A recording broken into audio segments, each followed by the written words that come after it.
Hello everyone. तो कैसे हैं आप लोग। तो आज के इस वीडियो में हम लोग पढ़ने वाले हैं boiling point elevation and concentration of solute, और उसके बाद हम लोग डिस्कस करेंगे कि मोलार मास ऑफ सॉल्यूट कैसे हम लोग पता लगा सकते हैं फ्रॉम बॉइलिंग पॉइंट एलिवेशन से। ओके, तो चलिए शुरू करते हैं।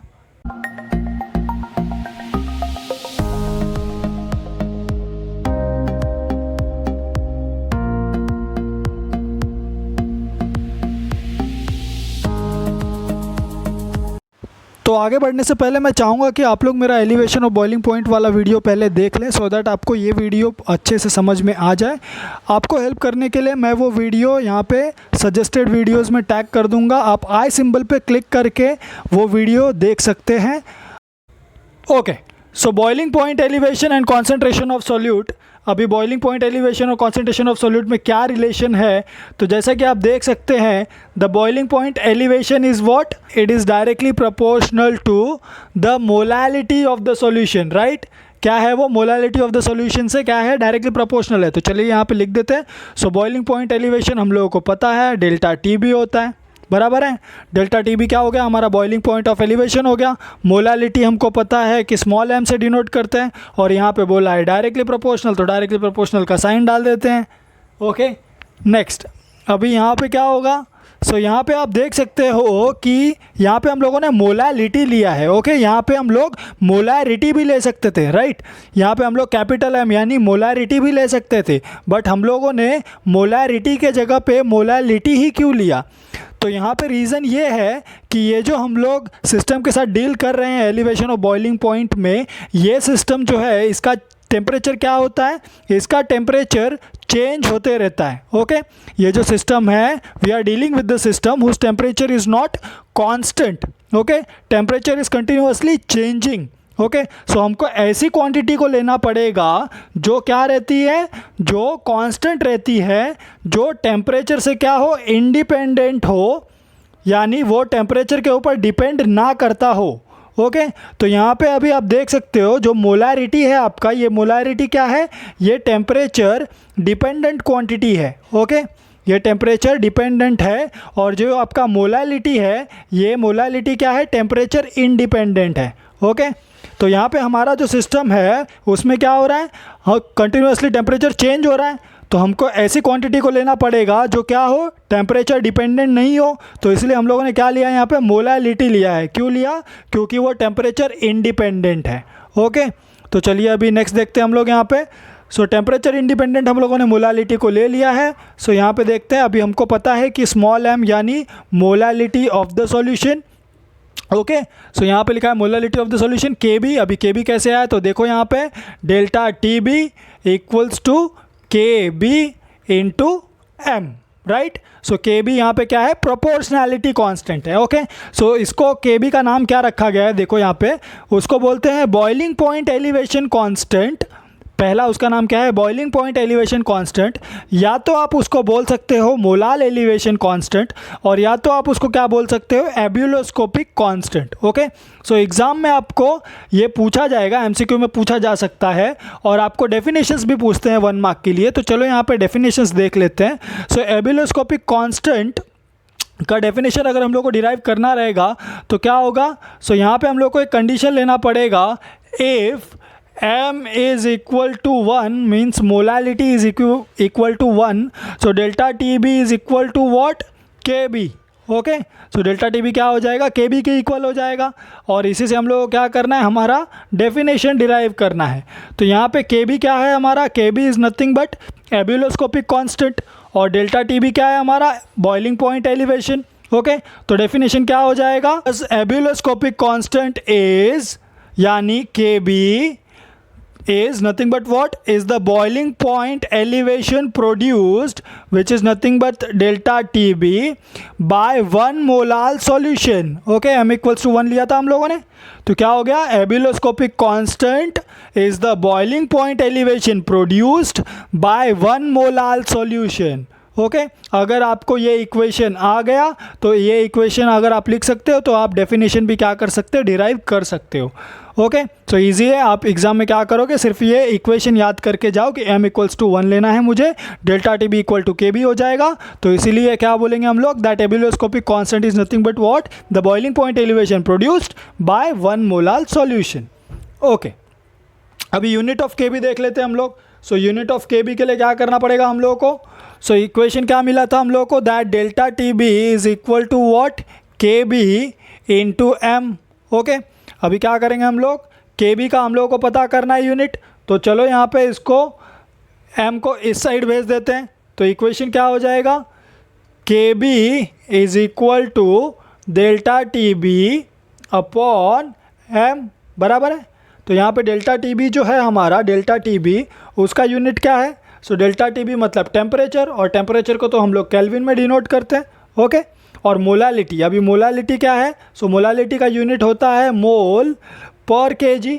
ओके सो यहाँ पे क्या लिखूँगा मैं, मोल पर केजी।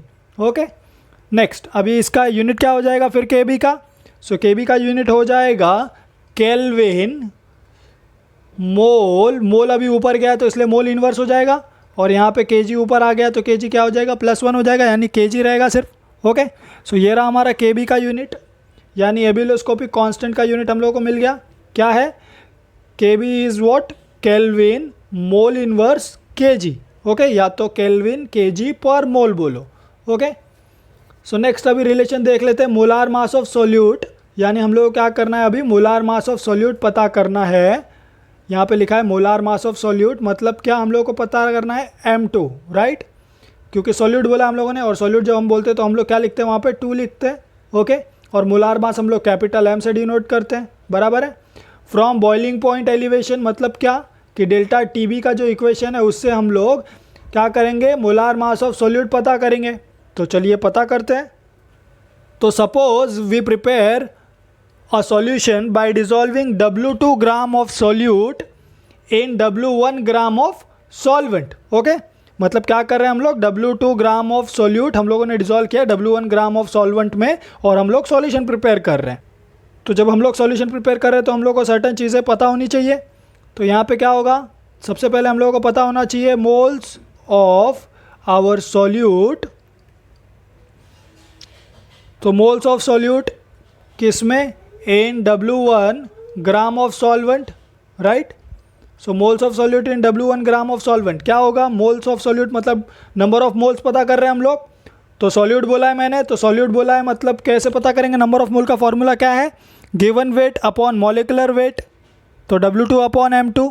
ओके W2 क्या है, given weight of solute, M2 क्या है, molecular weight of solute. Next मुझे और क्या पता करना पड़ेगा, तो यहाँ पे मुझे अभी मास ऑफ सॉल्वेंट भी पता करना पड़ेगा, क्योंकि हम लोगों ने मोलालिटी लिया था, राइट। सो यहाँ पे मास ऑफ सॉल्वेंट पता कर लेते हैं। सो मास ऑफ सॉल्वेंट, तो मास ऑफ सॉल्वेंट क्या हो जाएगा, हम लोगों ने सॉल्वेंट कितना लिया है, W1 ग्राम लिया है। ओके स्टार्ट में हम लोगों ने W1 ग्राम लिया था, अभी ये ग्राम में है, और मोलालिटी में हम लोग क्या करते हैं, केजी में लेते हैं मास ऑफ सॉल्वेंट, तो इसको मुझे केजी में कन्वर्ट करना पड़ेगा। तो क्या हो जाएगा, W1 अपॉन 1000, और क्या हो जाएगा यहाँ पे, केजी यूनिट हो जाएगा, बराबर है। हम लोगों ने क्या किया, ग्राम टू केजी में कन्वर्जन किया। नाउ नेक्स्ट अभी यहाँ पे मोलालिटी का एक्सप्रेशन लिखते हैं। So molality denoted by the symbol small m is equal to what, moles of solute upon क्या आएगा नीचे, mass of solvent in KG, right. So mass of solvent in KG. So next अभी यहाँ पे substitute कर देते हैं। तो मोल्स ऑफ सॉल्यूट क्या है, तो ये रहा first, moles of solute is nothing but W2 upon M2, और मास ऑफ सॉल्वेंट क्या है, तो वो भी अभी जस्ट हम लोगों ने निकाला W1 अपॉन 1000। तो यहाँ पे सब्स्टिट्यूट कर देते हैं। सो W2 upon M2 upon mass of solvent क्या है, W1 अपॉन 1000। ओके सो अभी क्या हो जाएगा, ये M2 नीचे आ जाएगा और ये 1000 ऊपर चला जाएगा। तो हम लोगों को एक्सप्रेशन कुछ ऐसा मिलेगा, W2 इंटू 1000 अपॉन नीचे क्या मिलेगा मुझे W1 इंटू M2 बराबर है। और यूनिट क्या होगा इसका, सिंस ये मोलालिटी है तो मोल पर केजी। ओके नेक्स्ट, अभी ये मिल गया हम लोग को। अभी क्या करना है हम लोग को, इसको अभी हम लोग सब्स्टिट्यूट कर देंगे हमारे इक्वेशन में। और हमारे किस इक्वेशन में सब्स्टिट्यूट करेंगे, तो इस इक्वेशन में जो कि था एलिवेशन ऑफ बॉइलिंग पॉइंट का equation, that delta T B is equal to K B M. अभी यहाँ पे हमको क्या करना है, एम का वैल्यू सब्स्टिट्यूट कर देना है। तो चलो सब्स्टिट्यूट करते हैं। तो क्या मिलेगा हम लोगों को, delta T B equal to K B, M का वैल्यू ये रहा ऊपर, तो क्या लिखेंगे W2 into 1000 upon W1 into M2। Okay, W1 क्या है हमारा, weight of solvent. Okay, M2 क्या है हमारा, मोलिकुलर मास ऑफ सॉल्यूट। और W2 क्या है हमारा, वेट ऑफ सॉल्यूट। KB क्या है, एबिलोस्कोपिक कांस्टेंट। डेल्टा TB क्या है, elevation of boiling point. Okay, अभी हमको क्या पता करना है, M2 निकालना था हम लोगों को, राइट। हमको क्या निकालना था, M2। तो M2 को चलो यहाँ पे भेज देते हैं लेफ्ट साइड में। तो क्या हो जाएगा यहाँ पे equation, KB into W2 into 1000 upon W1 into delta TB। और ये क्या है हमारा इक्वेशन है, किसके लिए, मॉलिकुलर मास ऑफ सॉल्यूट के लिए। और ये हम लोगों ने किससे निकाला, तो ये हम लोगों ने एलिवेशन ऑफ बॉइलिंग पॉइंट वाले इक्वेशन से निकाला, राइट। Okay, thank you. अगर आप मेरे चैनल पर नए हैं तो मेरे चैनल को सब्सक्राइब कीजिए और बेल आइकन पर क्लिक कीजिए। Thank you.